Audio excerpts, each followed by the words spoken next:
The night she disappeared, we found her wedding dress hanging from the tallest tree in the village, soaked in blood. Akwaugo was the pride of our village.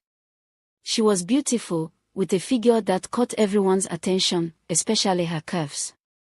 The elders often whispered that her beauty was a gift from the gods, but also a warning. She was pure, untouched, and everyone believed she was destined for greatness. When the prince from the neighboring kingdom came to ask for her hand in marriage, it felt like a dream come true. But there were rumors. Some said the prince wasn't human. Others claimed his family practiced dark magic. Still, the celebrations went on, and Akwaugo seemed happy, or at least that's what she showed us. The wedding was grand. Everyone from nearby villages attended. The prince, tall and imposing, arrived with a strange entourage of silent men who wore masks and never spoke a word. The ceremony was strange, too. At one point, an elder from the prince's side whispered something into Akwaugo's ear. Her smile faded, and for a moment, she looked terrified.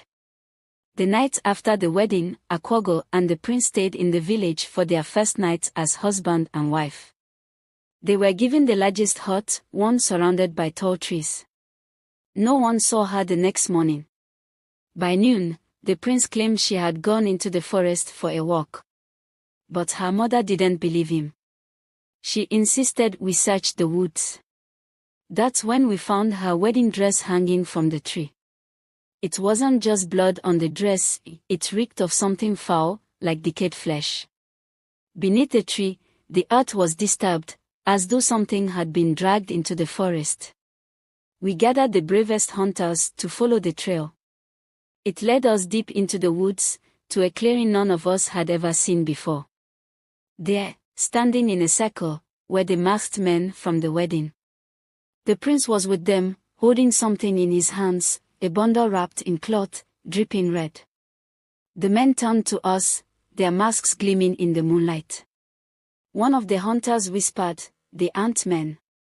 The prince smiled, his teeth unnaturally sharp. "She's mine now," he said, his voice echoing like a growl. We ran. No one ever saw Akwaugo again. Her mother went mad with grief, wandering the village and calling her name. The prince and his entourage vanished that night.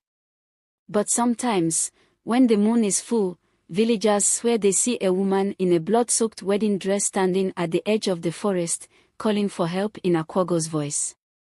No one dares to answer.